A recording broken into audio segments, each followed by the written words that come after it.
ஜெபம். அன்பின் பரலோக பிதாவே, உம்மை நன்றியோடு துதிக்கிறோம் அப்பா, ஸ்தோதரிக்கிறோம், நன்றி செலுத்துகிறோம். நன்றி ஆவியானவரே, உம்முடைய அன்புக்காக, கிருபைக்காக, இரக்கங்களுக்காக நன்றி செலுத்துகிறோம். உம்மை போற்றுகிறோம் அப்பா, உம்மை புகழுகிறோம், உம்மை வணங்குகிறோம் ராஜா. ஒருவருக்கே எங்கள் ஆராதனையை செலுத்துகிறோம். எங்களுக்கு என்ன என்ன தேவைகளோ எல்லாவற்றையும் சிலுவையில் செய்து முடித்திருக்கிறீர் ராஜா. இதை நாங்கள் அறிந்து கொள்ளும்போது, உம்மை நாங்கள் அறிந்து கொள்ளும்போது எங்கள் வாழ்வில் விடுதலையையும் மீட்பையும் நாங்கள் பெற்றுக்கொள்ளுகிறோம். பரிசுத்த ஆவியானவரே, சகல சத்தியத்திற்கு நேராக எங்களை வழி நடத்துகின்ற சத்திய ஆவியானவரே, வேதத்தின் இரகசியங்களை, மறைப்பொருட்களை எங்களுக்கு எளிமையாய் கற்றுக் கொடுக்கிறதற்காய் நன்றி. தடைகளை, மன கடினத்தை இயேசுவின் நாமத்தினாலே அப்புறப்படுத்துகிறேன். சத்தியத்தை அறிந்து கொள்ளக்கூடிய உணர்வுள்ள தாழ்மையுள்ள இருதயங்களை எங்கள் ஒவ்வொருவருக்கும் நீர் தருகிறதற்காய் நன்றி செலுத்துகிறேன். எங்கள் தேவைகளை, பலவீனங்களை, கண்ணீர்களை அறிந்திருக்கிறீர். வார்த்தையாக நீர் கடந்து வருகிறதற்காய் நன்றி செலுத்துகிறேன். நம்முடைய வார்த்தையை அற்புதங்களினாலும் அடையாளங்களினாலும் நீர் உறுதிப்படுத்துகிறதற்காய் நன்றி செலுத்துகிறேன். இயேசுவின் மூலம் ஜெபிக்கிறேன் நல்ல பிதாவே, ஆமேன். Price the Lord. ஹல்லேலூயா. நன்றி இயேசுவே. விசுவாச ஜெபத்தை குறித்து நம்ம பார்த்துக்கிட்டு இருக்கிறோம். விசுவாச ஜெபம் அப்படிங்கிறது தேவனோட வார்த்தையின் அடிப்படையில் நம்முடைய ஜெபம் இருக்க வேண்டும். ஒரு விசுவாசி கிறிஸ்தவ வாழ்க்கையில ஜெபத்துக்கு பதிலை எப்படி பெற்றுக்கொள்வது அப்படிங்கிறது கற்றுக்கொள்றது ரொம்ப முக்கியம். ஜெபத்துக்கான பதிலை எப்படி பெற்றுக்கொள்வது அப்படிங்கிறத கற்றுக்கொள்ளல அப்படின்னு சொன்னா, அறிந்து கொள்ளல அப்படின்னா, தேவனுடைய நோக்கம் முழுமையாக நம்ம வாழ்க்கையில செயல்படுறத என்ன செய்ய முடியாது? பார்க்க முடியாது. இந்த ஜெபம் எப்படிப்பட்டதாக இருக்க வேண்டும்? நமக்கு விருப்பப்படி நம்ம ஜெபிக்கலாம். நம்முடைய உணர்வுகளின் அடிப்படையில, நம்முடைய தேவைகளின் அடிப்படையில நம்மை நாமே திருப்தி செய்து கொள்வதற்காக ஒரு ஜெபம் இருக்கலாம். ஆனா நான் ஜெபிக்கின்ற ஜெபம் வேதத்தில் உள்ள விதிமுறைகளின் அடிப்படையில் இருக்கிறதா? கடந்த வாரத்துல முதல் பாயிண்ட் நம்ம பார்த்தோம். தேவனுடைய வார்த்தையின் அடிப்படையில் நாம என்ன செய்யணும்? ஜெபிக்க வேண்டும். தேவனுடைய வார்த்தை என்ன சொல்லி இருக்கிறதோ, அவர் யாராக இருக்கிறார், நான் யாராக இருக்கிறேன், கிறிஸ்துவுக்குள் என்ன அடையாளம் கொடுக்கப்பட்டிருக்கிறது, சூழ்நிலைகளை குறித்து அவருடைய வார்த்தை என்ன சொல்லுகிறது, இந்த அடிப்படையில் நம்முடைய ஜெபம் என்ன செய்யணும்? இருக்க வேண்டும். இயல்பாகவே நம்ம என்ன சொல்லுவோம் அப்படின்னு சொன்னா, என்னோட தேவைகளை அவர் என்ன செஞ்சிருக்கிறார்? அறிந்திருக்கிறார். நான் கேட்கிறதற்கு முன்னமே அதை அவர் என்ன செய்திருக்கிறார்? அறிந்திருக்கிறார். அதை அவர் எனக்கு கொடுக்க தெரியும் சொல்லி நிறைய விஷயங்களை நம்ம என்ன செய்யறது இல்லை, கேட்கறது இல்லை. அதனால் அதை சுதந்திரிக்காமல் என்ன செஞ்சுக்கிட்டு இருக்கிறோம். இஸ்ரவேல் மக்கள் ஒரு பெரிய வாக்கு தத்தத்தை கொடுத்து அற்புதங்களோடும் அடையாளங்களோடும் அவர்களை எகிப்திலிருந்து என்ன செய்கிறார்? அழைத்து வருகிறார். கானான் தேசத்துக்கு முன்னாடி வந்து நிற்கிறாங்க. பாலும் தேனும் ஓடுகின்ற தேசத்தை உனக்கு கொடுத்தேன். அதுதான் அவர் கொடுத்த வாக்கு தத்தம். கொடுத்தேன் அப்படின்னு சொல்றதுனால கானான் தேசம் அவங்கள ஏற்றுக்கொள்வதற்கு ரெடியாக என்ன செய்யல? இல்ல. கானான் தேசத்துல யார் இருக்கிறாங்க? ராட்சசர்கள். 7 வகையான பெரிய ஜாதிகள் இருந்தாங்களாம். ஒரு ஜாதி, 2 ஜாதி இல்ல. எத்தனை ஜாதி? 7 வகையான மக்கள் இருந்தாங்களாம். அதுவும் ராட்சத குடும்பத்தை சார்ந்தவர்கள். தேவன் அவர்களுக்கு கொடுத்ததினால் அங்கு தடை இல்லாமல் என்ன செய்யல? இல்ல. ஆனாலும் வாக்கு கொடுத்தவர் யார் என்பதை அந்த மக்கள் என்ன செய்யாம போனாங்க? விசுவாசிக்காம போனாங்க. அந்த மக்களுடைய பங்கு என்ன அப்படின்னா, அவங்க செய்ய வேண்டிய காரியம் என்னவென்றால், விசுவாசத்தோடு நான் விசுவாசித்திருக்கிறவர் இன்னார் என்று அறிவேன் அப்படின்னு சொல்லி அவர்களுடைய காலை எடுத்து கானானுக்குள்ள என்ன செய்யணும்? வைக்க வேண்டும். யுத்தம் அவங்களுடையதல்ல. யுத்தம் யாருடையது? கர்த்தருடையது. ஆனா அதை செய்ய அந்த மக்கள் என்ன செஞ்சிட்டாங்க? தவறிட்டாங்க. தேவன் எங்களுக்கு தேசத்தை கொடுத்திருக்கிறார் அப்படின்னு சொல்லி அவங்க பாளையத்திலேயே சேர் போட்டு உட்கார்ந்து இருந்தாங்கன்னு சொன்னா அது அவங்களால என்ன செய்ய முடியாது? பார்க்க முடியாது. சூழ்நிலைகளை பார்த்து மிரண்டு போய், பயந்து போய் புலம்பிக் கொண்டிருந்ததினால் அதை அவர்களால் பெற்றுக்கொள்ள முடியவில்லை. அந்த கானான் தேசம் போல இன்று நமக்கு கிறிஸ்துவுக்குள் மிக பெரிய மீட்பு கொடுக்கப்பட்டிருக்கிறது. ஒரு விசுவாசி என்பது ஒரு சாதாரண வாழ்வு கிடையாது, அசாதாரணமான ஒரு வாழ்வு. இந்த உலகத்தோடு ஒரு ஒத்த வாழ்க்கை வாழ நம்ம என்ன செய்யப்படல? அழைக்கப்படல. உலகம் ஒன்றை சுமப்பதினால் நாம் சுமக்க வேண்டிய அவசியம் இல்லை. உலகம் ஒன்றை குறித்து பயப்படும் பொழுது நாம் அது போல் பயப்பட வேண்டிய அவசியம் இல்லை. உலகம் ஒன்றை கண்டு புலம்பும் பொழுது நாம் அது போல் புலம்ப வேண்டிய அவசியம் இல்லை. உலகம் ஒரு காரியத்திற்கு தீர்வு தெரியாமல் கலங்கி நிற்பது போல் நாம் கலங்கி நிற்க வேண்டிய அவசியம் இல்லை. ஏன்னா நம்ம சாதாரணமானவர்கள் கிடையாது, நம்ம அசாதாரணமானவர்கள். அதிசயமானவர் நமக்குள்ள என்ன செய்து கொண்டிருக்கிறார்? இருந்து கொண்டிருக்கிறார். ஒரு விசுவாசியாக நமக்கு ஒரு அடையாளம் கொடுக்கப்பட்டிருக்கிறது. அந்த அடையாளம் நமக்கு கொடுக்கப்பட்டிருக்கிறதினால், அந்த சுதந்திரம் நமக்கு கொடுக்கப்பட்டிருக்கிறதினால் அது இயல்பாக நம்முடைய கரங்கள் என்ன செய்யாது? வராது. அது ஆவிக்குரிய வடிவில் இருக்கிறது.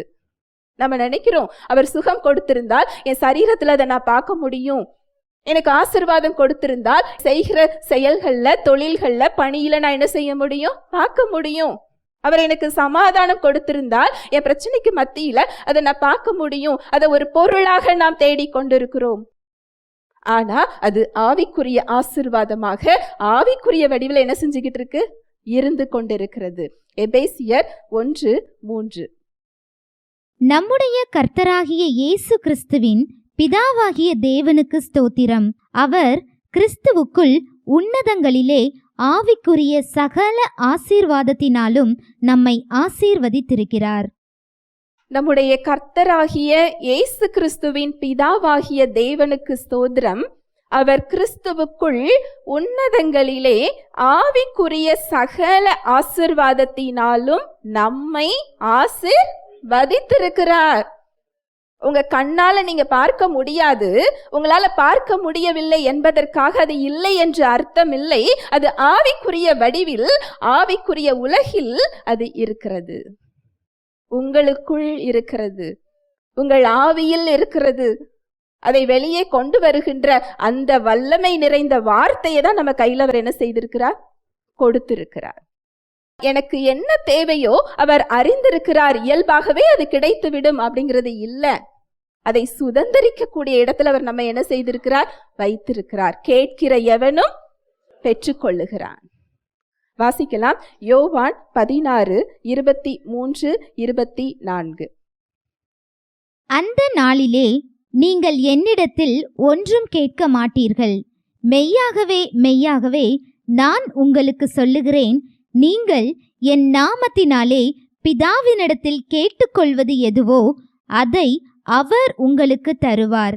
இதுவரைக்கும் நீங்கள் என் நாமத்தினாலே ஒன்றும் கேட்கவில்லை. கேளுங்கள், அப்பொழுது உங்கள் சந்தோஷம் நிறைவாயிருக்கும்படி பெற்றுக்கொள்வீர்கள். இதுவரைக்கும் நீங்கள் என் நாமத்தினாலே ஒன்றும் கேட்கவில்லை. கேளுங்கள், அப்பொழுது உங்கள் சந்தோஷம் நிறைவாயிருக்கும்படி பெற்றுக்கொள்ளுவீர்கள். கேளுங்கள் அப்படிங்கிறதுனால எனக்கு தாங்க அப்படிங்கிறது இல்லை. எனக்கு இதுல எழுதி இருக்கிறதே, நான் சுகமாக்கப்பட்டிருக்கிறேன் என்று எழுதி இருக்கிறதே. சகல ஆவிக்குரிய ஆசீர்வாதத்தினாலும் என்னை ஆசீர்வதித்திருக்கிறீர் என்று எழுதி இருக்கிறதே. என்னை விட்டு நீர் விலகுவதும் இல்லை, என்னை கைவிடுவதும் இல்லை என்று எழுதி இருக்கிறதே. என்னை திக்கற்றவனாக விடேன் என்று எழுதி இருக்கிறதே. கர்த்தர் எனக்கு சகாயர் என்று எழுதி இருக்கிறதே. மனுஷன் எனக்கு என்ன செய்வான் என்று எழுதி இருக்கிறதே. அதை விசுவாசத்தோடு அவர் கேட்க சொல்லுகிறார். அந்த ஆவிக்குரிய வடிவில் உள்ள அந்த பலன்கள் நீங்க விசுவாசத்தோடு அந்த வார்த்தைகளை பேசும் பொழுது நீங்க பார்க்கின்ற பலன்களாக அது என்ன செய்யும்? மாறும். ஹல்லேலூயா, பிரைஸ் தி லார்ட். நான் அதை கேட்கணும் அப்படின்னா அதுல என்ன இருக்குங்கிறத நான் முதல்ல என்ன செஞ்சுக்கணும்? தெரிந்து கொள்ளணும். என்னுடைய அடையாளம் என்ன, என்னுடைய சுதந்திரம் என்ன, எனக்கு என்ன கொடுக்கப்பட்டிருக்கிறது, இது தெரியல என்றால் எப்படி நான் கேட்க முடியும்? அதுதான் இன்றைய விசுவாசிகளின் பிரச்சனை. எனக்கு என்ன கொடுக்கப்பட்டிருக்குங்கிறது இன்னும் என்ன செய்யல, தெரியல. கிறிஸ்துவுக்குள் நம்முடைய அடையாளம் என்னங்கிறது நமக்கு இன்னும் என்ன செய்யறது இல்ல, தெரிகிறது இல்ல. விசுவாச ஜெபம் அப்படிங்கிறது தேவனுடைய வார்த்தையின் அடிப்படையில ஜெபிக்க வேண்டும். அதை ஜெபிக்கிறது மாத்திரம் இல்ல, அவருடைய வார்த்தையின் அடிப்படையில நம்ம பேசுறது மாத்திரம் இல்ல, தடைகளை நீக்கும் அதிகாரத்தையும் அவர் நமக்கு என்ன செய்திருக்கிறார், கொடுத்திருக்கிறார். ஒரு விசுவாசியாக நமக்கு அங்க என்ன கொடுக்கப்பட்டிருக்கிறது, அதிகாரம் கொடுக்கப்பட்டிருக்கிறது. மார்க் 11:23. எவனாயிலும் இந்த மலையை பார்த்து நீ பெயர்ந்து சமுத்திரத்திலே தள்ளுண்டு போ என்று சொல்லி தான் சொன்னபடியே நடக்கும் என்று தன் இருதயத்தில் சந்தேகப்படாமல் விசுவாசித்தால் அவன் சொன்னபடியே ஆகும் என்று மெய்யாகவே உங்களுக்கு சொல்லுகிறேன். எவனாகிலும் இந்த மலையை பார்த்து நீ பெயர்ந்து சமுத்திரத்திலே தள்ளுண்டு போ என்று சொல்லி தான் சொன்னபடியே நடக்கும் என்று தன் இருதயத்தில் சந்தேகப்படாமல் விசுவாசித்தால் அவன் சொன்னபடியே ஆகும் என்று மெய்யாகவே உங்களுக்கு சொல்லுகிறேன். நீங்க எந்த மலை அப்படின்னு சொல்லப்பட்டிருக்கிறது உங்க முன்னாடி இருக்கிற பிரச்சனைகளை குறிக்கிறது.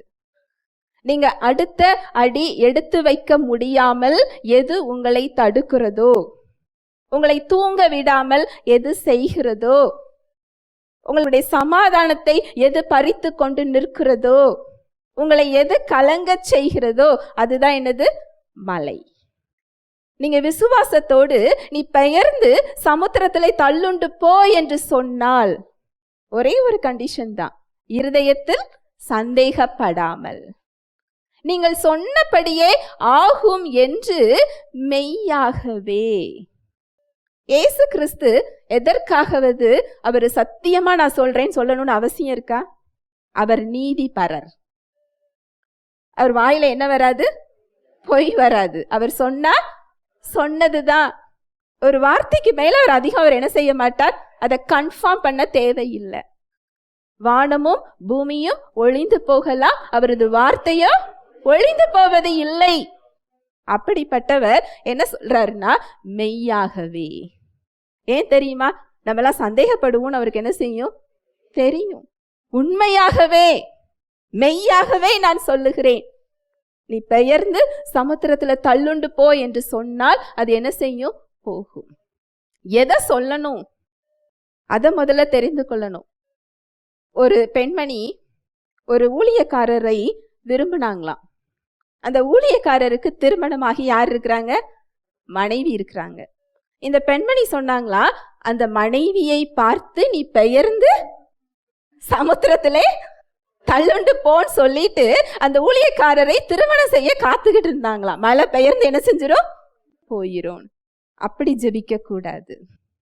அடுத்தவங்க மனைவிக்காக, அடுத்தவர் கணவருக்காக, அடுத்தவருடைய பொருளுக்காக நான் ஒரு இடத்துல நான் தவறு செய்யணும், அதற்காக தடையே வரக்கூடாது, நான் என்ன செய்யக்கூடாது, ஜெபிக்க கூடாது.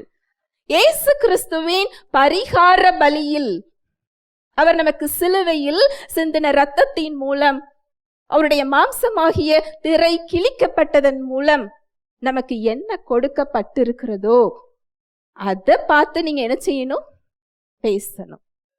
அந்த தடைகளை நீக்கி என்ன செய்யணும், ஜெபிக்கணும். உங்களுக்கு தேவையான எல்லாமே அதுல என்ன செய்யப்பட்டிருக்கு, கொடுக்கப்பட்டிருக்கு. பாவத்திலிருந்து விடுதலை, சாபத்திலிருந்து விடுதலை, பாவத்தின் தண்டனையிலிருந்தும் விடுதலை, பாவத்தின் விளைவுகளிலிருந்தும் விடுதலை, கட்டுகளிலிருந்து விடுதலை, இருளின் அதிகாரத்திலிருந்து விடுதலை, எல்லாவற்றிற்கும் மேலாக அவருடைய வாழ்வையே பரிசாக நமக்கு என்ன செய்து விட்டார், கொடுத்து விட்டார். இந்த பரிகார பலியில் இதுதான் நமக்கு கொடுக்கப்பட்டிருக்கிறது. இதை பெற்றுக்கொள்ள விடாமல் உங்க வாழ்க்கையில என்ன என்ன தடைகள் இருக்கிறதோ அந்த தடைகளை பார்த்து பேசக்கூடிய அதிகாரத்தை அவர் நமக்கு என்ன செய்திருக்கிறார், தந்திருக்கிறார். மறுபடி வாசிக்கலாம். மார்க் 11:23.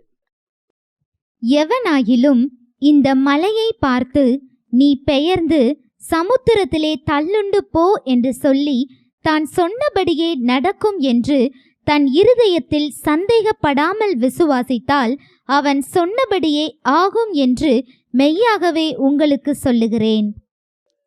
இது நான் சொன்னா போகுமா? நான் சொன்னா இது கேட்குமா? எனக்கு இந்த தகுதி இருக்கிறதா? முதல்ல வர சந்தேகம் நமக்கு இதுதான் என்ன செய்யும் வரும். நான் சொல்லி போகுமா? எனக்கு இந்த தகுதி இருக்கிறதா? இந்த அதிகாரத்தை அவர் தகுதி பார்த்து நமக்கு என்ன செய்யல, கொடுக்கல. நம்ம தகுதியின் அடிப்படையிலையும் அவர் என்ன செய்யல, கொடுக்கல. தகுதியையும் அவரே நமக்கு என்ன செய்திருக்கிறார், தந்திருக்கிறார். கிறிஸ்துவே நமது தகுதியாக என்ன செய்கிறார், இருக்கிறார். கிறிஸ்துவே நமது மீட்பு, கிறிஸ்துவே நமது பரிசுத்தம், கிறிஸ்துவே நமது நீதி. உங்களுக்கு எப்பொழுதாவது உங்க தகுதியை குறித்து உங்களுக்கு ஒரு சந்தேகம் வந்ததுன்னு சொன்னா, உங்க ஜெபத்துல பதில் கிடைக்கிறதற்கு உங்களை குறித்தே ஒரு தாழ்வு மனப்பான்மை, ஒரு குற்ற மனப்பான்மை வந்தது என்றால் உங்க சிந்தனைக்கு சத்தமாக நீங்க சொல்லி கொடுங்க, என்னுடைய தகுதி யாரு? கிறிஸ்து. இயேசு கிறிஸ்து தான் என்னுடைய தகுதி. இயேசு கிறிஸ்துவே என்னுடைய தகுதியாக இருக்கும் பொழுது என்னுடைய தகுதியில் என்ன குறை வர முடியும்? அதை பார்த்துதான் எனக்கு இந்த அடையாளம் என்ன செய்யப்பட்டிருக்கு, கொடுக்கப்பட்டிருக்கு. இயேசு கிறிஸ்து மனிதனாக பூமிக்கு வந்ததன் நோக்கம், தேவன் மாம்சத்துல வெளிப்பட்டதோட நோக்கங்கள்ல ஒரு முக்கியமான நோக்கம் இந்த அதிகாரத்தை நமக்கு கொடுக்கிறது தான். தேவன் மனிதனை படைக்கிறார், தம்முடைய சாயல்ல படைக்கிறார். உலகத்தை படைத்து பூமியை படைத்து நீங்கள் பலுகி பெருகி இந்த பூமியை என்ன செய்து கொள்ளுங்கள், ஆண்டு கொள்ளுங்கள். இந்த சூழ்நிலைகளை நீங்க என்ன செய்யுங்க, ஆண்டு கொள்ளுங்கள் அப்படின்னு சொல்லி அதிகாரத்தை கொடுக்கிறார். அவர் சாத்தானுக்கு கொடுக்கல. யார் கையில தான் கொடுத்தார்? மனிதன் கையில் கொடுத்தார். அங்கு ஆதாம் ஏவாள் வெறுமன பழத்தை மட்டும் சாப்பிடல, தங்களுடைய அதிகாரத்தை அவங்கிட்ட என்ன செஞ்சிட்டாங்க, கொடுத்துட்டாங்க. இந்த பூமியை, இந்த சூழ்நிலைகளை ஆளும் அதிகாரத்தை அவங்க கையில என்ன செஞ்சிட்டாங்க, கொடுத்துட்டாங்க. உங்களுக்கு புரியும்படி சொல்றேன். நான் ஒரு பெரிய பதவியில இருக்கிறேன், ஆனா நான் ஒருத்தங்களுக்கு அடிமையா இருக்கிறேன். நான் நினைக்கின்ற காரியம் என்னோட பணியில செயல்படுமா? நான் யாருக்கு அடிமையாக இருக்கிறனோ அவர்கள் நினைக்கிறது செயல்பட முடியுமா? யாருக்கு நான் அடிமையா இருக்கிறனோ அவங்க நினைக்கிறது தான் என் மூலம் என்ன செய்யும், செயல்படும். இதுதான் மனிதர்களின் நிலைமை. அதிகாரம் மனிதனுடையது, ஆனா மனிதன் யாருக்கு கீழாக போய்விட்டார்? சாத்தானுக்கு கீழாக.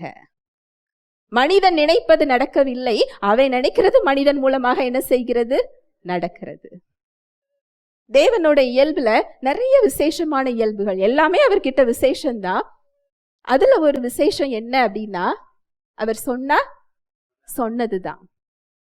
அவருடைய வார்த்தைக்கு அவரே கீழ்ப்படுகிறார். நாமெல்லாம் ஏமாத்துறோம் இல்லையா? அதனாலதான் அவருடைய வார்த்தைக்கு அவர் கீழ்ப்படிந்து அவர் மனிதனாக இறங்கி வருகிறார். அவர் நினைச்சிருந்தா மனிதனையும் சாத்தானையும் கூப்பிட்டு அவன் அதிகாரத்தை அவன் கையில கூடுன்னு என்ன செய்ய முடியும், சொல்ல முடியும். கொடுத்த அதிகாரம் யாரு கொடுத்தா? மனிதன் சாத்தானுக்கு கொடுத்துட்டான். அடுத்து மனிதன் தான் அதை திருப்பி என்ன செய்யணும், வாங்கணும். மனிதன் வாங்கக்கூடிய இடத்துல என்ன செய்யல, இல்ல.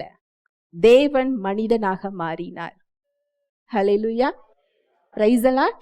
அவர் மாம்சத்தில் வெளிப்பட்டதோட ஒரு முக்கியமான நோக்கத்தில் இதுவும் ஒன்று. ஒரு மனிதன் தான் சாத்தான் கிட்ட அந்த அதிகாரத்தை என்ன செய்ய முடியும், திரும்ப வாங்க முடியும். மனிதன் அதை வாங்கிக் கொள்ளும் இடத்திலே இல்லை. தேவன் மனிதனாக என்ன செய்கிறார், மாறுகிறார். எவ்வளவு அன்பு பாருங்களேன். அந்த அதிகாரத்தை அவர் மனிதனாக வந்து வாங்குகிறார். அவர் தெய்வமாக என்ன செய்யல, வாங்கல.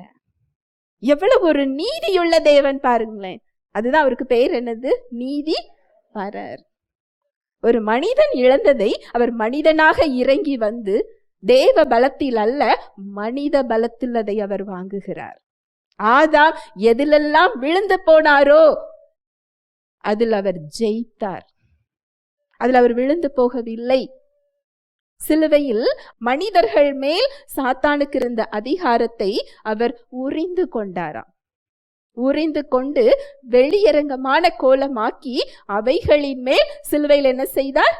வெற்றி சிறந்தார். வாசிக்கலாம், கொலோசையர் 2:15. துரைத்தனங்களையும் அதிகாரங்களையும் உரிந்து கொண்டு வெளியரங்கமான கோலமாக்கி அவைகளின் மேல் சிலுவையிலே வெற்றி சிறந்தார். துரைத்தனங்களையும் அதிகாரங்களையும் உரிந்து கொண்டு வெளியரங்கமான கோலமாக்கி அவைகளின் மேல் சிலுவையில் வெற்றி சிறந்தார். மனிதர்கள் மேல சாத்தானுக்கு என்ன அதிகாரம் இருந்ததோ, அந்த மரணத்திற்கு, அந்த பாவத்திற்கு, சாபத்திற்கு, இருளின் அதிகாரத்திற்கு, நோய்க்கு என்ன அதிகாரம் இருந்ததோ எல்லாம் அங்கு உரிந்து கொள்ளப்பட்டிருக்கிறது. வெளியரங்கமான கோலமாக்கி சிலுவையில் அவைகளின் மீது என்ன செஞ்சிருக்கிறார்? வெற்றி சிறந்திருக்கிறார். இந்த வெளியரங்கமான கோலமாக்கி அப்படிங்கிற கிரேக்க வார்த்தைக்கு என்ன அர்த்தம் அப்படின்னா, யூதர்கள் ரோமர்களுக்கு கீழே வாழ்ந்து கொண்டிருந்தாங்க. ரோமர்கள் தான் அவங்கள ஆட்சி செய்து கொண்டிருந்தார்கள். 2 நாடு சண்டை போடும் பொழுது ஒரு நாடு ஜெயிக்கும், ஒரு நாடு என்ன செய்யும்? தோத்து போகும். இது இயற்கை. அந்த காலத்துல இந்த தோத்து போன நாட்டோட ராஜாவையும் வீரர்களையும் நிராயுத பாணியாக்கி அவங்களுடைய ஆயுதங்களை எல்லாம் எடுத்துக்கொண்டு அந்த ராஜாவோட கை பெருவிரலையும் கால் பெருவிரலையும் எடுத்துருவாங்களாம். ஏன்னா அடுத்து அவங்களால என்ன செய்யக்கூடாது? சண்டைக்கு போகக்கூடாது, வாழ் பிடிக்க முடியாது. அந்த ஆயுதங்களை எல்லாம் பறித்து கொண்டு நிராயுத பாணியாக்கி அவங்க கைகளை கெட்டி ஒவ்வொரு தெருவா கூட்டிட்டு போவாங்களாம். அந்த ஜெயிச்ச நாட்டு ராஜாவோட மக்கள் அந்த தெருவின் 2 புறங்களிலும் இருந்து அதை அவங்க வேடிக்கை பார்ப்பாங்களாம். இதுக்கு பேரு அணிவகுப்புன்னு சொல்லப்படும். இந்த கிரேக்க மொழியில இந்த வெளியரங்கமான கோலமாக்கி அப்படிங்கிற அந்த வார்த்தையின் பொருள் கிரேக்க மொழியில இதுதான். இப்படி அணிவகுப்பு நடத்தி கொண்டு செல்லுகின்ற ஒரு சம்பவத்தை தான் இங்க பவுல் இதுல வெளியரங்கமான கோலமாக்கின்னு சொல்றார். புரியுதா? அந்த ஜெயிச்ச ராஜா எப்படி தோத்து போன ராஜாவை தெருவாக இழுத்து செல்லுவாரோ அதே வார்த்தையை பவுல் இங்கு பயன்படுத்துகிறார். சாத்தானுடைய அதிகாரத்தை உரிந்து கொண்டு அவனை நிராயுத பாணியாக்கி ஒன்றுமே இல்லாமல் ஆக்கி சிலுவையில் இயேசு கிறிஸ்து ஒரு பெரிய அணிவகுப்பை நடத்தி இருக்கிறார். அந்த வெளியரங்கமான கோலமாக்கிங்கிற வார்த்தைக்கு அர்த்தம் அதுதான். எவ்வளவு பெரிய சத்தியம் இல்லையா? அந்த அணிவகுப்புல அந்த தெருவின் 2 புறமும் உள்ள மக்கள் அந்த தோத்து போன ராஜாவை எப்படி பார்ப்பாங்க? ஒன்றும் இல்லாதவராக. இனிமே அவரால் என்ன செய்ய முடியாது? வாழ் பிடிக்க முடியாது, வீரர்களை திரட்ட முடியாது, சண்டை போட முடியாது, தங்கள் நாட்டின் மீது படையெடுக்க முடியாது, தங்களை தாக்க வர முடியாதுங்கிற உண்மையை அந்த அணிவகுப்புல 2 பக்கமும் இருக்கிறவங்க என்ன செஞ்சுக்குவாங்க? தெரிந்து கொள்வாங்க. அந்த அணிவகுப்புல இல்லாதவங்களுக்கு இந்த உண்மை என்ன செய்யாது? புரியாது. அது போல சத்தியத்தை அறிந்து கொள்ளல அப்படின்னு சொன்னா, சிலுவையில என்ன அணிவகுப்பு நடத்தப்பட்டது அப்படிங்கிறத தெரிந்து கொள்ளல அப்படின்னு சொன்னா, சாத்தான் மேல நமக்கு என்னதான் வரும்? பயம்தான் வரும். எங்க போனாலும் பிரச்சனை, எதை எடுத்தாலும் பிரச்சனை, என் பின்னாடியே வருதே, இன்னும் என்னவெல்லாம் செய்வானோ அப்படிங்கிற பயம்தான் வருமே தவிர அவன் நிராயுத பாணி என்கின்ற உண்மை நமக்கு என்ன செய்யாது? தெரியாது. நம்ம மேல அவனுக்கு அதிகாரம் இல்லை, அங்கு உரிந்து கொள்ளப்பட்டிருக்கிறது. அவனை ஒன்றுமே இல்லாமல் ஆக்கி இருக்கிறார். அவனை ஜெயித்திருக்கிறார். ஜெயித்தது மாத்திரமல்ல, அந்த வெற்றியை நம் கரங்களில் அவர் கொடுத்திருக்கிறார். ஹல்லேலூயா, பிரைஸ் தி லார்ட். அந்த சிலுவையில் அவர் செய்தது தேவ பலத்தில் இல்லை. அவர் மனிதனாக, ஒரு மனிதன் எந்த இடத்துல நிற்க வேண்டுமோ அந்த இடத்தில் நம் சார்பில் அவர் நின்று அந்த வெற்றி என்ன செய்திருக்கிறார், பார்த்திருக்கிறார். அவர் அங்க பெற்றுக்கொண்ட வெற்றி உங்களுக்கும் எனக்குமான வெற்றி. நம் பெயரில் அவர் பெற்றுக் கொடுத்த வெற்றி.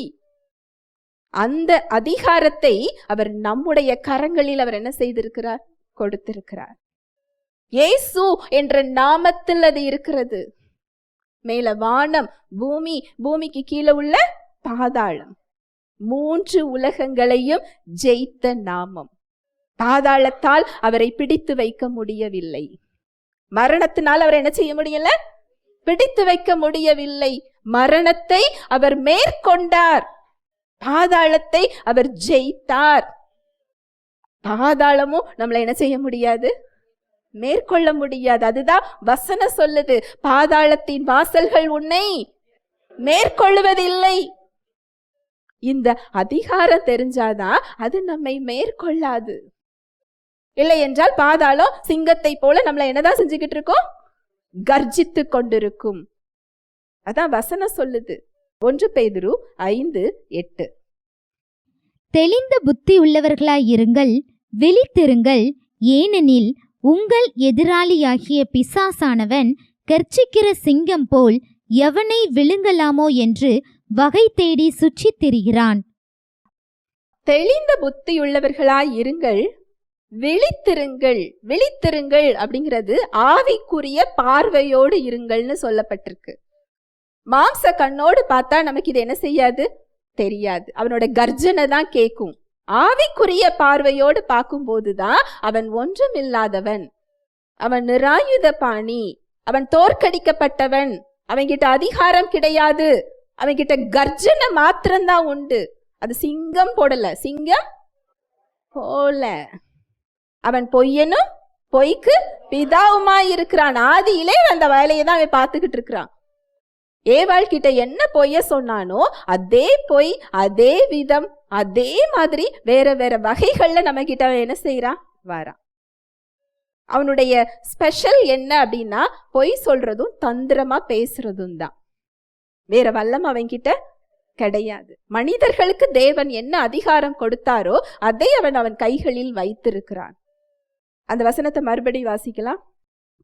தெளிந்த புத்தி உள்ளவர்களாயிருங்கள், விழித்திருங்கள், ஏனெனில் உங்கள் எதிராளியாகிய பிசாசானவன் கர்ச்சிக்கிற சிங்கம் போல் எவனை விழுங்கலாமோ என்று வகை தேடி சுற்றித் திரிகிறான். உங்களோட எதிராளி யாரு நினைச்சிட்டு இருக்கிறீங்க? மனுஷங்களை நினைக்கிறீங்க, நோயை நினைக்கிறீங்க, குறைவுகளை நினைக்கிறீங்க, பிரச்சனையை நினைக்கிறீங்க, எதிர்த்து வருகிற என்ன காரியமோ அதை எதிராளி நினைக்கிறீங்க. ஆனா இங்க எதிராளின்னு ஒரே ஒருத்தனை மாத்திரம்தான் போட்டிருக்கு. நம்ம எதிராளி யாரு? பிசாசானவன். உங்கள் எதிராளியாகிய பிசாசானவன் கெர்ஜிக்கிற சிங்கம் போல், ஆனா அவன் சிங்கம் கிடையாது. கெர்ஜிக்கிற சிங்கம் போல் எவனை விழுங்கலாமோ என்று வகை தேடி, வழி தேடி என்ன செஞ்சுக்கிட்டு இருக்கிறானா, சுற்றி திரிகிறான். அவனால விழுங்க முடியும்னு சொன்னா எல்லாரையும் விழுங்கிட்டு போக வேண்டியது தானே. தேவன் படைத்த படைப்பை அழிக்க வேண்டும். அவன் ஆதாமையும் ஏவாளையும் அழிச்சிட்டு போயிருக்கலாமே. அவன் சிங்கம் வடிவுல போய் அவங்களை அழித்திருக்கலாமே. இந்த அதிகாரம் அவனுக்கு கிடையாது. இது சாத்தானுக்கு தெரியும். யாருக்கு தெரியாது? ஏவாளுக்கு தெரியாது. இன்று நாம் அதை விட சிறந்த உடன்படிக்கையில் இருக்கிறோம். நமக்கு அந்த சத்தியம் என்ன செய்து தெரிகிறது. வழி தேடுகிறான். யாரை விழுங்கலாம் என்று அவன் என்ன செய்யறான்? வழி தேடுகிறான். யாரு அவனுடைய பொய்க்கும் தந்திரத்துக்கும் இடம் கொடுக்கிறாங்களோ அவங்கள அவன் என்ன செஞ்சுக்கிறான்? பிடித்து கொள்ளுகிறான். அப்ப அவன் பேசுறது பொய், அவன் பேசுறது தந்திரம்னு சொல்லி எனக்கு எப்ப தெரியும்? சத்தியம் தெரிஞ்சாதான் அது பொய் என்று எனக்கு என்ன செய்யும்? தெரியும். வெள்ளை யானை ரோட்ல போகுதுன்னு சொன்னா நம்புவோமா? ஏன் நம்ப மாட்டோம்? யானை கருப்பாதான் இருக்கும், நமக்கு என்ன செய்யும்? தெரியும். தேவன் கோபமானவர். உனக்கு ஒரு நோயை கொடுத்துட்டாரு அப்படின்னு சொல்லி ஏன் நம்புறோம்? அவர் அன்பானவர்ங்கிறது நமக்கு இன்னும் என்ன செய்யல, தெரியல. இந்த பிரச்சனையின் மூலமா தான் உன்னை அவர் அழைக்கிறார், ஏன் நம்புறோம்? அவர் தீமையினால் நம்மை சோதிப்பவர் இல்லைங்கிறது நமக்கு இன்னும் என்ன செய்யல, தெரியல. இந்த இழப்பையெல்லாம் நீ சந்தித்தால்தான் தேவன் உன் விஷயத்துல மகிமைப்படுவாருங்கிறத ஏன் நம்புறோம்? என்னை அழித்து அவர் மகிமைப்பட முடியாது, என்னை வாழ வைத்துதான் அவர் என்ன செய்ய முடியும், மகிமைப்பட முடியும். நாம் சுகமாக இருப்பதன் மூலம், நாம் கட்டுகள் நீங்கி விடுதலையாக இருப்பதன் மூலம், நாம் அடிமையாக இல்ல அவருடைய பிள்ளையாக வாழ்வதன் மூலம், நாம் ஆசீர்வாதமாக இருப்பதன் மூலம், இதுலதான் அவர் மகிமைப்பட முடியும். அவருக்கு தேவை ஒரு மனித பாத்திரம். நீங்களும் நானும் அவருக்கு தேவை. அவர் ஆவியானவர். இந்த உலகத்துல மற்ற ஜனங்கள் கிட்ட அவர் பேசணும்னா ஒரு மனித சரீரம் தேவை, ஒரு வாய் தேவை. அவர் கை நீட்டணும்னா ஒரு கரம் அவருக்கு தேவை. இந்த அடையாளம் நமக்கு தெரியலன்னா அவர் எப்படி செயல்பட முடியும்? அதனாலதான் அவன் சத்தியத்தை விசுவாசியிடம் மறைக்கிறான். இந்த கட்டுகளோடவே நீ இரு, இதுதான் அவரை மகிமைப்படுத்தும். நீ பாவியாகவே நினைத்து கொண்டு இரு, அப்பதான் தேவன் கிட்ட தைரியமா என்ன செய்ய மாட்ட, போக மாட்ட. ஏன் சத்தியம் மறைக்கப்படுகிறது தெரியுமா? என்ன, தேவன் வெளிப்பட முடியாது, அவர் மகிமைப்பட முடியாது. யாருக்கு எந்த அளவுல அவர்களை தடுக்க வேண்டுமோ அந்த அளவு அவன் தடுத்து கொண்டிருக்கிறான்.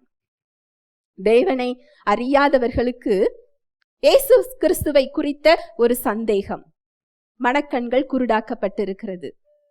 தேவனை அறிந்தவர்களுக்கு, இயேசு கிறிஸ்துவை ஏற்றுக்கொண்டவர்களுக்கு, கிருபையை பெற்றுக்கொள்வதற்கு ஒரு சந்தேகம். அந்த இடத்துல அவங்களுக்கு என்ன செஞ்சு வச்சிருக்கிறான், குருடாக்கி வச்சிருக்கிறான். கிருபையை பெற்றுக்கொள்ளுகிறவர்களுக்கும் வேற ஒரு விதமா என்ன செய்யறான், சந்தேகம். அப்ப முழுமையா நான் சத்தியத்தை தெரிந்து கொள்ளும் போதுதான் அந்த பொய்யையும் அந்த தந்திரத்தையும் நான் என்ன செய்ய முடியும், அறிந்து கொள்ள முடியும். அவன் வருகின்ற வழி பொய்யின் வழி, தந்திரத்தின் வழி. அதை யாரு ஏற்றுக்கொள்றோமோ அவன் உள்ள என்ன செஞ்சிடறான், வந்து விடுகிறான். யாரை விழுங்கலாமோ என்று அவன் வகை தேடி கொண்டிருக்கிறான். சத்தியம் என்ன சொல்லுது? அவர் எல்லாவற்றையும் சாத்தான்ட்ட இருந்து உரிந்து கொண்டு வெளியரங்கமான கோலமாக்கி சிலுவையில் அவைகள் மீது என்ன செஞ்சிட்டாரா, வெற்றி சிறந்தார். வசனம் சொல்லுது, மத்தேயு 16:19, பரலோக ராஜ்யத்தின் திறவுகோல்களை நான் உங்களுக்கு தருவேன். பூலோகத்திலே நீ கட்டுகிறது எதுவோ அது பரலோகத்திலும் கட்டப்பட்டிருக்கும். பூலோகத்திலே நீ கட்ட அவிழ்ப்பது எதுவோ அது பரலோகத்திலும் கட்ட அவிழ்க்கப்பட்டிருக்கும் என்றார். பரலோக ராஜ்யத்தின் திறவுகோல்களை நான் உனக்கு தருவேன். பூலோகத்திலே நீ கட்டுகிறது எதுவோ அது பரலோகத்திலும் கட்டப்பட்டிருக்கும். யார கட்ட சொல்றாரு? நம்மை கட்ட சொல்லுகிறார். நம்ம யார கட்ட சொல்லிக்கிட்டு இருக்கிறோம்? தேவனே இதை எடுத்து போடும் சொன்னா யார கட்ட சொல்லிட்டு இருக்கிறீங்க? அவரை கட்ட சொல்றீங்க. தேவனே இதை என்னை விட்டு நீக்கி போடும் அப்படின்னா அவரை என்ன செய்ய சொல்லிக்கிட்டு இருக்கிறீங்க? கட்ட சொல்லிக்கிட்டு இருக்கிறீங்க. நீ பூமியில எதை கட்டுகிறாயோ அது பரலோகத்தில் கட்டப்பட்டிருக்கும். தேவ வல்லமை உங்களுக்குள் அதை கட்டுவதற்கு காத்து கொண்டிருக்கிறது. நீ எதை பூமியில கட்டவிழ்கிறாயோ அது பரலோகத்தில் கட்டவிழ்க்கப்படும். கட்டுகிற இடத்திலையும் கட்டவிழ்கிற இடத்திலையும் தேவன் இல்ல, யார் இருக்கிறா? நாம தான் இருக்கோம். நாம் எதை கட்டுகிறோம், எதை கட்டவிழ்கிறோம். இருளின் ஆதிக்கத்திற்கு, சாத்தானுடைய குடும்பத்துல இருளின் ராஜ்யத்திற்கு உரியவைகளை கட்டுகிறோமா? இந்த நோய்க்கு என் மேல அதிகாரம் இல்லை என்றால் நீங்க கட்டுகிற இடத்துல இருக்கிறீங்க. தேவனே இந்த நோயிலிருந்து என்னை விடுவியும் அப்படின்னு சொன்னா கட்டுகிறதுக்கு யாரை கூப்பிட்டுக்கிட்டு இருக்கிறீங்க? அவரை கூப்பிட்டுக்கிட்டு இருக்கிறோம். அவர் என்ன சொல்றாரு? உன் கையில தான் கட்டுற அந்த கயிறை நான் என்ன செஞ்சுட்டேன், கொடுத்துட்டேனே. நம்ம வாயை திறந்து கட்டும் பொழுது வெளிப்படுகிற வல்லமை தேவனுடையது. அது நம்முடைய வல்லமை இல்லை. ஆனா நீங்க வாயை திறந்து பேசுகின்ற வார்த்தைக்காக அவர் காத்து கொண்டிருக்கிறார். அந்த அதிகாரம் உங்களுடைய கரங்களில் கொடுக்கப்பட்டிருக்கிறது. நீங்க எதை கட்டவிழ்க்கிறீங்க?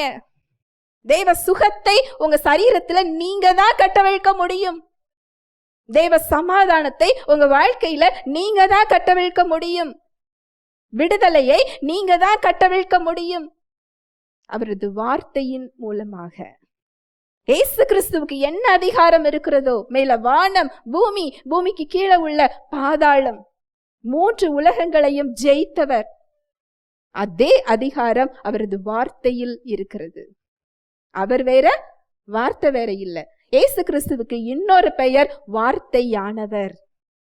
நம்ம கையில வச்சிருக்கிறது இயேசு கிறிஸ்து. அத வெறும் வார்த்தையா நம்ம என்ன செஞ்சுக்கிட்டு இருக்கிறோம் பார்க்கிறோம். அவருக்குரிய பர்சனாலிட்டி, ஆளுமை, அதிகாரம், இயல்பு, வல்லமை, அதே குணம், அதே ஆற்றல், அதே வல்லமை அந்த வார்த்தைக்குள்ள இருக்குது. நான் இயேசு கிறிஸ்துவின் சரீரம் அப்படின்னு சொன்னா அந்த வல்லமை சரீரத்துல என்ன செய்யும்? வெளிப்படும். அதை விசுவாசிச்சு என்ன செய்யணும்? சொல்லணும். மாய மந்திரமாக இல்லை, ஒரு ஃபார்முலாவாக இல்லை, ஒரு பாரம்பரியமாக இல்லை, சடங்காச்சாரமாக இல்லை. அது ஓப்பன் ஆகிற இடமே இருதய விசுவாசம்தான். அந்த விசுவாசத்தோட சொல்லும் போது கட்டவிழும். தெய்வ வாழ்க்கை, தெய்வ வாழ்வு, அவர் விடுதலை, அவருடைய சுகம் அங்க என்ன செய்யப்படும்? கட்டவிழ்க்கப்படும். அங்க என்ன இருள் இருந்தாலும் சரி, இந்த ரூமுக்கு சுவிட்ச் போடுறோம், அந்த லைட் அந்த சைடு கொஞ்சம் இருள் இருக்குதே, இந்த சைடு கொஞ்சம் இருள் இருக்குதே, இருள் ரொம்ப பெருசா இருக்குதேன்னு சொல்லுமா? இல்ல. அதோட கேரக்டரே என்னது? எங்க இருள் இருந்தாலும் என்ன செஞ்சிடும்? வெளிச்சத்துல அது ஓடி போயிடும். அது போலதான் தேவனுடைய வல்லமையும். இது போகுமா, அது போகுமா, எப்படி போகும், இதுல எப்படி போகும்? இல்லை இல்லை, அது யாரோட வேலை? அவருடைய வேலை. நம்மளுடைய பெரிய பிரச்சனை என்னன்னா, அவரோட வேலைய நம்ம கையில என்ன செஞ்சிருக்கிறோம்? எடுத்துக்கிட்டு நம்ம வேலையை யார் கையில கொடுத்துருக்கிறோம்?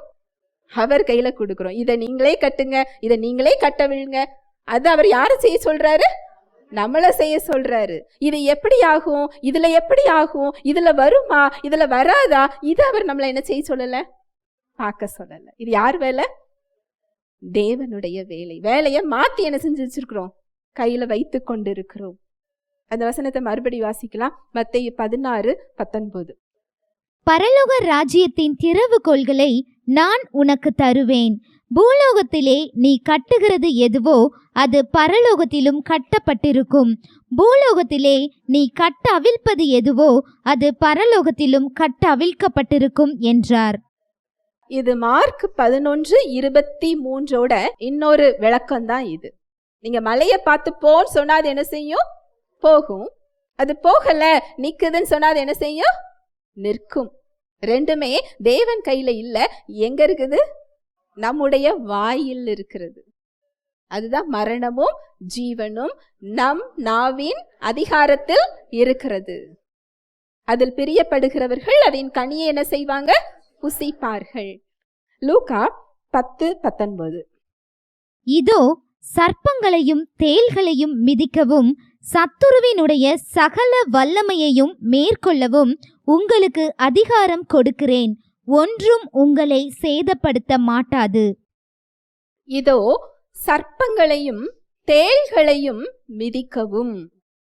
இந்த சர்ப்பங்கள், தேள்கள் அப்படின்னு உடனே நம்ம சர்ப்பத்தையும் தேளையும் யோசிக்காதீங்க. உங்க வாழ்க்கையில வர்ற பிரச்சனைகளை தான் அது என்ன செய்யப்பட்டிருக்கு? சொல்லப்பட்டிருக்கு. இருளின் ராஜ்யத்திற்குரிய காரியங்கள் அது என்ன செய்யப்பட்டிருக்கு? சொல்லப்பட்டிருக்கு. திருடன் திருடவும் கொல்லவும் அழிக்கவும் வருகிறான். உங்களோட சமாதானம் போகுதுன்னா அங்க திருடன் என்ன செஞ்சுக்கிட்டு இருக்கிறான்? திருடிக்கிட்டு இருக்கிறான். உங்க சுகம் போகுது, ஒரு நோய் வருதுன்னா நம்ம சுகத்தை என்ன செஞ்சுக்கிட்டு இருக்கிறான்? திருடிக்கிட்டு இருக்கிறான். ஒரு ஆசீர்வாதத்தை பார்க்க முடியல, ஒரு குறைவுகளா இருக்கு அப்படின்னா ஆசீர்வாதம் அங்க திருட போய் கொண்டிருக்கிறது. எங்க பார்த்தாலும் பிரச்சனை அப்படின்னு சொன்னா திருடன் பல இடங்கள்ல நம்ம வாழ்க்கையில என்ன செஞ்சுக்கிட்டு இருக்கிறான்? நின்று கொண்டிருக்கிறான். நல்லா கவனிங்க. அதுக்காக பிரச்சனையே வராதுன்னு நான் சொல்லல, சத்தியமும் சொல்லல. உலகத்தில் உபத்திரவங்கள் உண்டு. ஆனா அவன் அதை நம்ம கிட்ட என்ன செய்ய முடியாது? திருட முடியாது. அந்த இடத்துல அவர் நம்மை வைத்திருக்கிறார். உங்க சமாதானத்தை அவனால என்ன செய்ய முடியாது? திருட முடியாது. உங்க சுகத்தை அவன் என்ன செய்ய முடியாது? திருட முடியாது. உங்க ஆசீர்வாதத்தை அவன் என்ன செய்ய முடியாது? திருட முடியாது. உங்க நிம்மதியை அவனால என்ன செய்ய முடியாது? திருட முடியாது. அந்த வசனத்தை மறுபடி வாசிக்கலாம். இதோ சர்ப்பங்களையும் தேள்களையும் மிதிக்கவும் சத்துருவினுடைய சகல வல்லமையையும் மேற்கொள்ளவும் உங்களுக்கு அதிகாரம் கொடுக்கிறேன். ஒன்றும் உங்களை சேதப்படுத்த மாட்டாது. இதோ சர்ப்பங்களையும் தேள்களையும் மிதிக்கவும் சத்துருவினுடைய சகல வல்லமையையும் மேற்கொள்ளவும் உங்களுக்கு அதிகாரம் கொடுக்கிறேன். இது யாருக்கோ யாரோ சொன்னது நினைக்காதீங்க. நம்ம ஒவ்வொருத்தருக்கும் அவர் என்ன செய்திருக்கிறார்? சொல்லி இருக்கிறார். நம்ம வேதத்தை அப்படி பார்க்க போய் தான் அதோட பலனை பார்க்காம இருக்கிறோம். இது எசேக்கியேலுக்கு சொன்னது, இது எரேமியாவுக்கு சொன்னது, இது தாவீதுக்கு சொன்னது, இது பவுல் சொன்னது, இது மோசே சொன்னதுன்னு பார்க்கிறோம். யாருக்கு சொன்னாலும் இன்று அந்த வார்த்தை நமக்கு என்ன செய்யப்பட்டிருக்கு? கொடுக்கப்பட்டிருக்கிறது. அவருடைய வார்த்தை நித்தியமானது. அது ஒவ்வொருவருக்காகவும் அவர் எழுதியிருக்கிறார். எனக்காக அதை அவர் சொல்லி இருக்கிறார். இது எனக்கு கொடுக்கப்பட்ட வார்த்தை அப்படிங்கிறத நீங்க பார்க்கும்போதுதான் அதை உங்களால சுதந்திரிக்க முடியும். அந்த விசுவாசத்தை நீங்க என்ன செய்ய முடியும்? பெற்றுக்கொள்ள முடியும். இது பேதுருவுக்கு சொன்னதுன்னு பார்க்காதீங்க. இன்றைக்கு பேதுரு நிற்கிற இடத்துல நீங்களும் நானும் தான் என்ன செஞ்சுக்கிட்டு இருக்கிறோம்? நிற்கிறோம். பேதுரு இன்றைக்கு இல்லை. அவருக்கு பேதுரு தேவை, பவுல் தேவை, யோவான் தேவை. நமக்குள் அந்த வல்லமை காத்து கொண்டிருக்கிறது. சர்ப்பங்களை மிதிக்கக்கூடிய வல்லமை, தேள்களை மிதிக்கக்கூடிய வல்லமை, இருளை விரட்டக்கூடிய வல்லமை, உயிர்ப்பிக்கக்கூடிய வல்லமை, சுகம் கொடுக்கக்கூடிய வல்லமை, உலகங்களை உண்டாக்கிய வல்லமை இன்று நமக்குள் இருக்கிறது. அது செயல்பட நம்ம ஒத்துழைக்கிறோமா? அதை நம்ம செயல்பட இடம் கொடுக்கிறோமா? இல்ல சும்மா ஒரு ஓரமா வச்சிருக்கிறோமா? எப்படி வச்சிருக்கிறோம்? ஓரமா வச்சிருக்கிறோம். நம்ம வாழ்க்கையில நம்ம பெற்றுக்கொள்ள தெரியலன்னு சொன்னா மற்றவர்களுக்கு எப்படி நம்ம பயன்பட முடியும்? ஒவ்வொரு விசுவாசிக்கும் அந்த நோக்கம் இருக்கிறது. நம்ம ஒரு பொறுப்பு இல்லாம நம்ம சொல்ல முடியாது. ஏதோ நான் பிறந்தேன், வளர்ந்தேன், நான் போக போறேன். இல்லை இல்லை இல்லை, அது ஒரு பொறுப்பில்லாத செயல். நம் மூலமாக இருள் நிறைஞ்ச உலகத்துல அவர் செயல்பட காத்து கொண்டிருக்கிறார். அந்த வல்லமை வெளிப்படணும்னா ஒரு மனித சரீரம் அவருக்கு தேவை. நாம நம்ம வாழ்க்கையில கற்றுக்கொள்ளலன்னு சொன்னா மற்றவர்களுக்கு நாம எப்படி ஒளியாக இருக்க முடியும்? இன்னொருவருடைய அற்புதத்தை, இன்னொருவருடைய அடையாளத்தை, இன்னொருவருடைய நன்மையை நாம கொடுக்காம நமக்குள்ள நாம மறைச்சு புதைச்சு வைத்திருக்கிறோம். நான் சொல்றது புரியுதா? உலகங்களை உண்டாக்கிய வல்லமை ஒவ்வொரு விசுவாசிக்குள்ளும் இருக்கிறது. தேவனை இறங்கும் என்று கேட்பதற்காக இல்லை, கரங்களை நீட்டுவதற்காக, கட்டுகளை உடைப்பதற்காக, இருள் நிறைஞ்ச இடத்துல ஒளியை ஏற்றுவதற்காக, வலது கைக்கும் இடது கைக்கும் வித்தியாசம் தெரியாதவர்களை அவரை கண்டு கொள்ள செய்வதற்காக, அதற்காக அவர் விலைக்கிரயம் செலுத்தி இருக்கிறாரே. நமக்கு எப்படி அந்த வழி தெரியும்? நம்ம செலுத்தலையே. யார் செலுத்தியிருக்கா? அவர் செலுத்தி இருக்கிறார். சத்தியத்தை அறிந்து கொள்ளல அப்படின்னு சொன்னா தேவன் இந்த இடத்துல என்ன செய்ய முடியாது? செயல்பட முடியாது. அதனாலதான் அவன் சத்தியத்திற்கு விசுவாசிகளின் கண்களை என்ன செஞ்சு வச்சிருக்கிறான்? குருடாக்கி வைத்திருக்கிறான். எனக்கு தகுதி இருக்குதா? இல்லை இல்லை. ஏன் தகுதியின் அடிப்படையில இல்லை? எவனாகிலும், மார்க் 11:23 மறுபடி வாசிக்கலாம்.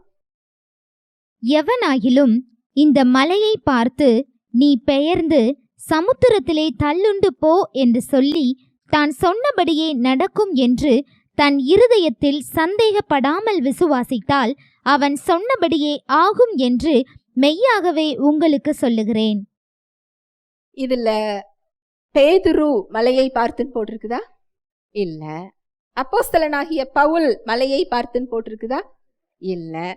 பெரிய பெரிய ஊழியக்காரர்கள் மலையை பார்த்துன்னு போட்டிருக்குதா? இல்ல. தேவ மனிதர்கள் மலையை பார்த்துன்னு போட்டிருக்குதா? அதுவும் இல்லை. அதுல என்ன போட்டிருக்கு? இந்த எவனாகிலும்ங்கிறதுல நீங்களும் நானும் அடக்கம். நம்மை குறித்து தான் அதுல என்ன செய்யப்பட்டிருக்கு? போடப்பட்டிருக்கு.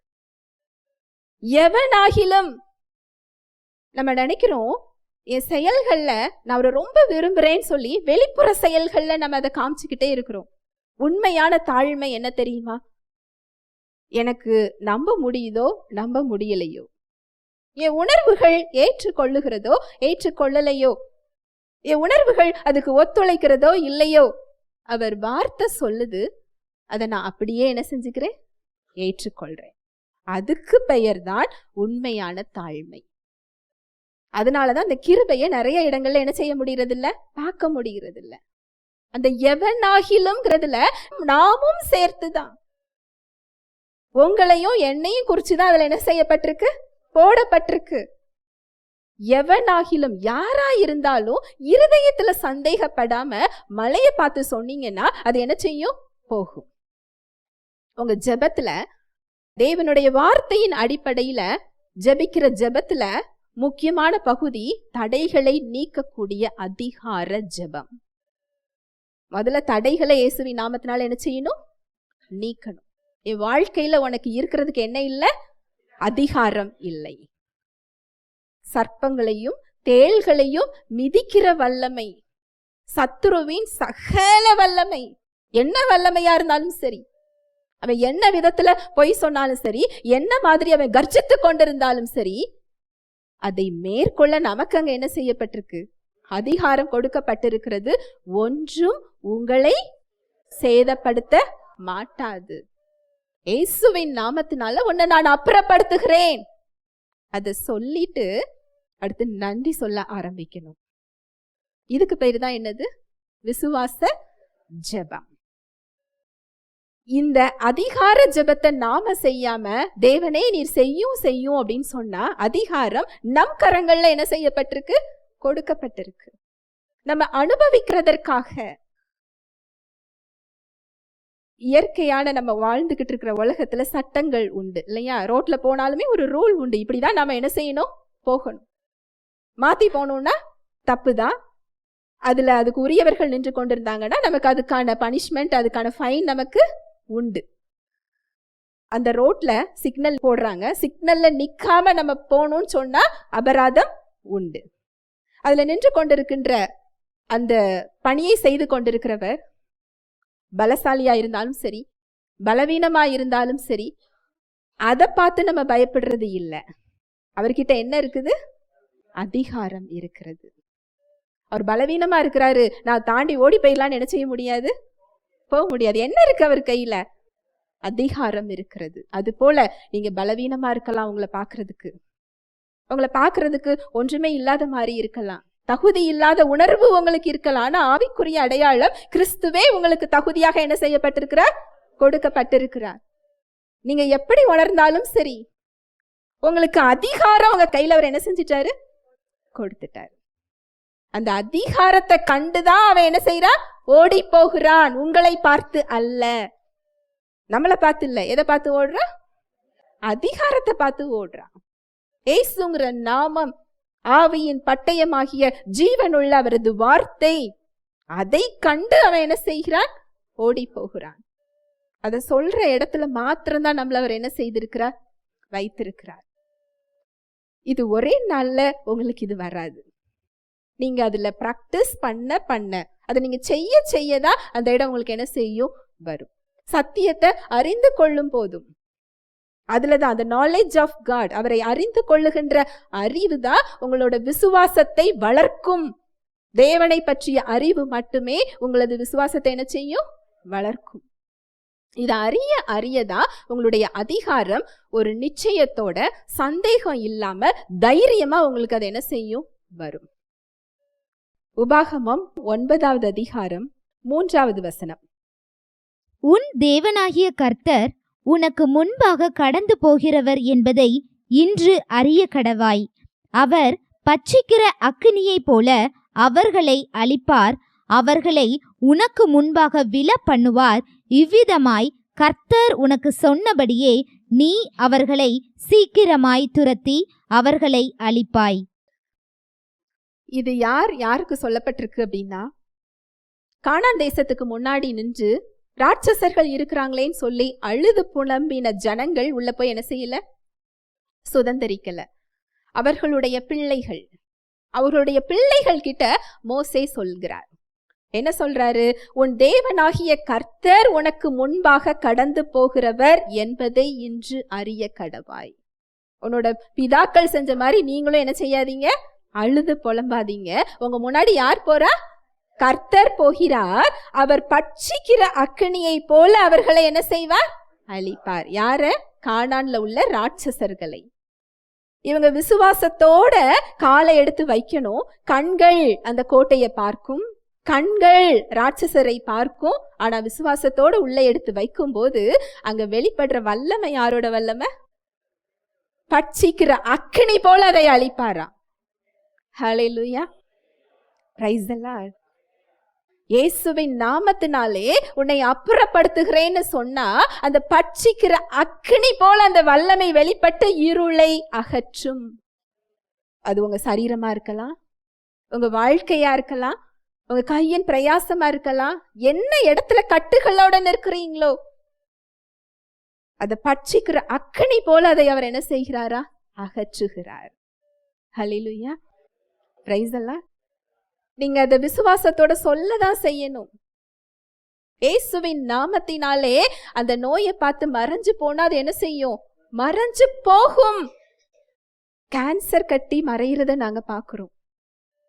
ஒரு சில வாரங்களுக்கு முன்பதாக ஒரு சகோதரி கேன்சர், தைராய்டுல அவங்களுக்கு கேன்சர். அவங்க ஜெபிக்கணும்னு சொன்னாங்க. சத்தியத்தை கேட்க சொல்லிட்டு ஜெபிச்சு விட்டேன். ரிப்போர்ட் எடுத்து பார்த்தா தைராய்டுல உள்ள 2 கேன்சர் கட்டியும் மறைந்திருந்தது. ஹல்லேலூயா, பிரைஸ் தி லார்ட். ரேடியேஷன் செய்ய முடியாதத, ரேடியேஷன் அந்த கிருமியை அழிக்கும். அது நல்ல கிருமியை சேர்த்து என்ன செய்யும்?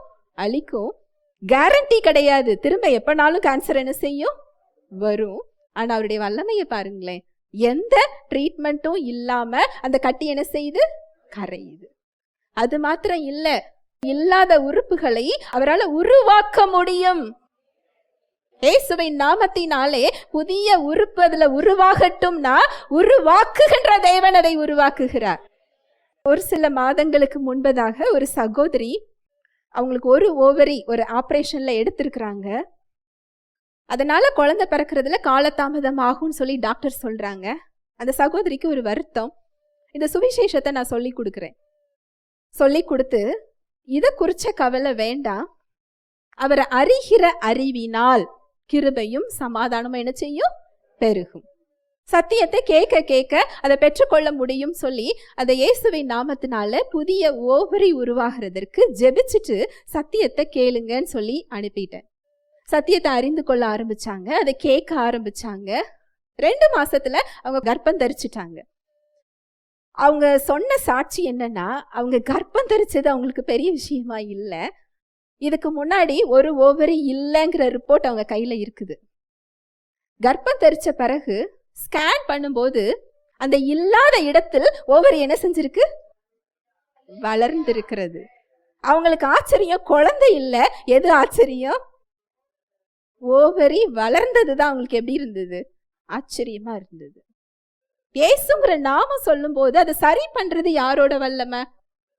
அவருடைய வல்லமை. இது நம்முடைய வாழ்க்கையில அன்றாட அனுபவமாக மாற அவர் விரும்புகிறார். ஒவ்வொருத்தர் வாழ்க்கையிலையும் அந்த அதிகாரத்தை அவர் பயன்படுத்த சொல்லுகிறார். விசுவாசியாக நமக்கு இந்த அதிகாரம் என்ன செய்யப்பட்டிருக்கு? கொடுக்கப்பட்டிருக்கிறது. ஆரம்பத்துல இந்த சத்தியத்தை அறிந்து கொள்ள ஆரம்பிக்கும் போது ஒரு சகோதரி, அவங்களும் ஒரு வியாதி படுக்கையில இருந்தாங்க. அவங்களால சாப்பிட முடியாது. சாப்பாடை அரைச்சுதான், அதுவும் 1 ஸ்பூன் தான் ஒரு நேரம். அந்த 1 ஸ்பூனையுமே கொஞ்சம் கொஞ்சமாக தான் அவங்களால அதை மென்று அவங்களால என்ன செய்ய முடியும்? விழுங்க முடியும். அதிகமான வயிறு வலி ரொம்ப ஒரு பிரச்சனை, அவங்களோட பிரச்சனை. நான் என்ன பண்ணுவேன்னு சொன்னா, சத்தியத்தை நான் தேடி படிக்கிறது, இந்த சத்தியத்தை நான் அறிந்து கொள்றத அவங்களுக்கு தினமும் நான் சொல்லி கொடுப்பேன். நான் பேசுகிற ஒரே ஆள் என்னுடைய கணவர் பிள்ளைகளை தவிர அவங்ககிட்ட மட்டும்தான் பேசுவேன். ஏன்னு சொன்னா, எந்த அளவு விசுவாசத்தை உள்ள அனுப்புறோங்கிறது முக்கியமான ஒரு விஷயம்னா, அவிசுவாசத்துக்கு விலகி இருக்கிறது இன்னும் முக்கியமான ஒரு விஷயம். நீங்க விசுவாசத்தை உள்ள கொடுத்துக்கிட்டே இருந்து அவிசுவாசத்தையும் உள்ள கொடுத்தீங்கன்னா அது என்ன செய்யாது? செயல்படாது. நான் ஒரு சுகத்துக்காக காத்து கொண்டிருந்தேன். நான் இந்த சத்தியத்தை நான் தெரிந்து கொள்வேன். தினமும் அவங்களுக்கு அதை நான் என்ன செய்வேன்? சொல்லி கொடுப்பேன். இதை சொல்லி கொடுக்க அவங்களும் சுகத்தை பெற்றுக்கொண்டாங்க. நானும் என்ன செஞ்சுக்கிட்டேன்? பெற்றுக்கொண்டேன். ஒரு நல்ல ஒரு சீஷனாக அவங்க மாறிட்டாங்க. அப்போ ஒரு நாள் எனக்கு அதிகாலையிலேயே ஃபோன் வருது. என்னை கொஞ்சம் திடப்படுத்துங்க அப்படின்னாங்க. இப்போ கொஞ்சம் வார்த்தைகள் அவங்க கிட்ட நான் பேசுகிறேன். பேசிட்டு என்ன நடந்தது அப்படின்னு கேட்டேன். அப்போ அவங்க சொன்னாங்க, நான் ஊருக்கு வந்திருந்தேன். அவங்க இங்கே இல்லை, அவங்க பெங்களூரில் இருக்கிறாங்க. நான் ஊருக்கு வந்திருந்தேன். கிறிஸ்மஸ்க்கு சர்ச்சுக்கு கிளம்புறதற்காக என்னோட பையன் பாத்ரூமுக்கு போனா மயங்கி என்ன செஞ்சிட்டான்? விழுந்துட்டான். விழுந்த இடத்துல நான் சத்தம் கேட்டு நான் உள்ள போறேன். அவனுக்கு மூச்சு இல்லாத நிலைமை. அவனுடைய உதடு என்ன செஞ்சிட்டான்? கருத்துட்டு அவனுடைய தலையை தூக்கி என் மடியில வைக்கிறேன். கனமாக இருக்கிறது. மூச்சு இருக்கான்னு கையை கொண்டு போய் வைக்கிறேன். மூச்சு எனக்கு என்ன செய்யல? தெரியல. மூச்சு என்ன செய்யல? இல்ல, உதடு கருக்க ஆரம்பிச்சிட்டு. ஆனா எனக்கு எங்க இருந்து அப்படி ஒரு வேகம் வந்ததுன்னு தெரியல. என்னோட பிள்ளையோட சரீரத்துல சாத்தானே உனக்கு யார் அதிகாரம் கொடுத்தா? மரணத்தின் ஆவியை இயேசுவின் நாமத்தினால நான் என்ன செய்யறேன்? அப்புறப்படுத்துகிறேன் சொல்லிட்டு அவங்க கண்ணை திறந்து பார்க்கலையா? கண்ணை என்ன செஞ்சுக்கிட்டாங்களா? மூடிக்கிட்டாங்களா? ஏன்னா திறந்திருந்தா அவங்க கண்கள் எதை பார்க்கும்? பிள்ளைய பார்க்கும். பார்த்தா என்ன வரும்? அவன் கண்ணு முழிச்சிருக்க மாட்டான். அதுல உள்ள காரியங்கள் அவங்களுக்கு சந்தேகத்தை என்ன செய்யும்? கொடுக்கும். கண்களை மூடிக்கிட்டு விசுவாச வார்த்தைகளை பேச ஆரம்பிச்சு நன்றி சொல்ல ஆரம்பிச்சுட்டாங்களாம். நீங்க அவனுக்கு புது ஜீவனை கொடுத்ததற்காக நன்றி. அந்த ஒவ்வொரு வார்த்தைகளையும் விசுவாச வார்த்தைகளை பார்த்து 10 நிமிஷம் கண்ணை மூடிட்டு பேசிக்கிட்டே இருந்தாங்களாம். அந்த விசுவாசியின் அதிகாரத்தை பயன்படுத்திட்டு அவங்க விசுவாச வார்த்தைகளை அவங்க பேசுறாங்க. 10 நிமிஷம் கழிச்சு அவங்க கணவர்கிட்ட ஒரு டம்ளர்ல தண்ணி கொண்டு வாங்கன்னு சொல்லி இயேசுவின் நாமத்தினாலே அதை ஆசீர்வதிச்சு இயேசுவின் ரத்தமாக அவனுக்கு அதை குடிக்க கொடுக்குறாங்க. அவன் அந்த பையன் குடிச்சிட்டான். Thank you Jesus, praise the lord. அதாவது விடிய காலம் ஒரு 4:30. நல்லா யோசிச்சு பாருங்க. இந்த விசுவாசியின் அதிகாரம் தெரியலன்னு சொன்னா, இந்த அடையாளத்தை குறித்து அறிந்து கொள்ளல அப்படின்னு சொன்னா அங்க நிலைமை எப்படி இருக்கும்? யோசிச்சு பாருங்களேன். திருடன் திருடுகிறதற்கு அங்க என்ன செஞ்சிருப்பாங்க? இடம் கொடுத்திருப்பாங்க. அங்க அவனை எழுப்பி விட்டுட்டு என்கிட்ட போன் பண்ணி என்ன தைரியப்படுத்துங்கன்னு சொன்னாங்க. இல்ல, தைரியப்படுத்துறதுக்கு ஒண்ணுமே இல்லையே. செய்ய வேண்டியதை என்ன செஞ்சாச்சு? செய்து முடித்தாயிற்று. ஒரு விசுவாசியாக நமக்கு இந்த இடம் கொடுக்கப்பட்டிருக்கிறது. தைரியமாக சூழ்நிலைகளை எதிர்கொள்ளுகின்ற இடம், சூழ்நிலைகளை ஆளுகை செய்கின்ற இடம். எப்படி இயேசு கிறிஸ்து அங்க புயல் அடிக்கும் பொழுது, கொந்தளிக்கும் போது கடவுளை என்ன செஞ்சிட்டு இருந்தாரா? தூங்கி கொண்டிருந்தார். சீஷர்கள் எழுப்புறாங்க. இப்படிதான்ப்பா எழுப்பணும், என்னாலதான் இதை அடக்க முடியும்னு சொன்னாரா? ஏன் பயப்பட்டீர்கள் அற்ப விசுவாசிகளே? புயலை பார்த்தா பயம் வருமா? வராதா? நிச்சயமா வரும். ஏன் அப்படி சொல்றாரு? வார்த்தையை அவர்களுக்கு கொடுத்திருந்தார். அக்கறைக்கு போவோம். அந்த அதிகாரத்தை அவங்களால என்ன செய்ய முடியல? பயன்படுத்த முடியல. இறையாதே அமைதலாயிரு. எப்பேற்பட்ட புயலாக இருந்தாலும் அது என்ன செஞ்சிட்டு? அடங்கி விட்டது. அதே அதிகாரம் இன்று உங்களுக்கும் எனக்கும் என்ன செய்யப்பட்டிருக்கு? கொடுக்கப்பட்டிருக்கிறது. உங்க வாழ்க்கையில வீசுகின்ற புயலை பார்த்து, உங்க போராட்டங்களை பார்த்து, உங்க சரீரத்துல பேசுகின்ற நோயை பார்த்து, வலியை பார்த்து, உங்க பிரச்சனைகள்ல அந்த கர்ஜிக்கிற சிங்கம் போல அவன் செய்கின்ற கர்ஜனையை பார்த்து பேசுகின்ற அதிகாரம் நமக்கு என்ன செய்யப்பட்டிருக்கு? கொடுக்கப்பட்டிருக்கிறது. ஹல்லேலூயா, பிரைஸ் தி லார்ட். ஜெபிக்கலாம். அன்பின் தகப்பனே, உம்மை நன்றியோடு துதிக்கிறோம் அப்பா, ஸ்தோத்தரிக்கிறோம், நன்றி செலுத்துகிறோம் அப்பா. உம்முடைய அன்புக்காக நன்றி, உம்முடைய இரக்கத்திற்காக, கிருபைக்காக நன்றி செலுத்துகிறோம் அப்பா. எப்பேற்பட்ட ஸ்லாக்கியத்தை எங்களுக்கு நீங்க தந்திருக்கிறீங்க. உம்முடைய சாயலாக எங்களை படைத்து, உம்முடைய இயல்பை எங்களுக்கு கொடுத்து, உம்முடைய வாழ்வை எங்களுக்கு அளித்து, எங்களை அடிமைத்தனத்திலிருந்து மாத்திரம் நீர் எங்களை மீட்டுக் கொள்ளவில்லை, உம்முடைய வாழ்வையே எங்களுக்கு நீர் கொடுத்திருக்கிறீர். விசுவாசியாக உம்முடைய அதிகாரத்தையே எங்களுக்கு நீர் தந்திருக்கிறீர். பூலோகத்தில் நாங்கள் எதை கட்டுகிறோமோ அது பரலோகத்தில் கட்டப்பட்டிருக்கும். பூமியில் நாங்கள் எதை கட்டவிழ்க்கிறோமோ அது பரலோகத்தில் கட்டவிழ்க்கப்பட்டிருக்கும். கட்டவிழ்கின்ற இடங்களை எங்கள் கைகளில் நீர் கொடுத்திருக்கிறீரப்பா. நீர் தந்த அதிகாரத்திற்காக நன்றி. இயேசு என்ற நாமத்திற்காக நன்றி. அவருடைய வல்லமையுள்ள ஜீவனுள்ள வார்த்தைக்காக நன்றி செலுத்துகிறோம். வந்திருக்கிற ஒவ்வொருவரையும் உடைய கரத்தில் தருகிறேன். என்ன தேவையில வந்தாங்களோ அவங்களுக்கு ஏற்ற மன்னாவை நீர் கொடுத்ததற்காக நன்றி. அவர்களோடு நீர் பேசியதற்காக, இடைப்பட்டதற்காக நன்றி செலுத்துகிறேன். அவங்க மாற வேண்டிய இடங்களை நீர் சுட்டி காண்பித்ததற்காக நன்றி. நன்றி செலுத்துகிறோம் ராஜா. தேவனுக்கு கீழ்ப்படியுங்கள், பிசாசுக்கு எதிர்த்து நில்லுங்கள், அப்பொழுது அவன் உங்களை விட்டு ஓடி போவான். இந்த வார்த்தை சொல்லுகிறது. பிசாசுக்கு எதிர்த்து நிற்பதுதான், விசுவாசியின் அதிகாரத்தை நாங்கள் பயன்படுத்துவதுதான் தேவனுக்கு கீழ்ப்படிவது. இன்று எங்களுக்கு நீர் கற்றுக் கொடுத்திருக்கிறீரப்பா. இதை தாழ்மையாக நாங்கள் ஏற்றுக்கொள்ளுகிறோம். இதுவரை இந்த அதிகாரத்தை நாங்கள் பயன்படுத்தியது இல்லை. இன்று இந்த அதிகாரத்தை நாங்கள் பயன்படுத்துகிறோம் என்று தீர்மானம் எடுக்கிறோம். வந்திருக்கிற ஒவ்வொருவரையும் உடைய கரத்தில் நான் தருகிறேன். நன்றியப்பா.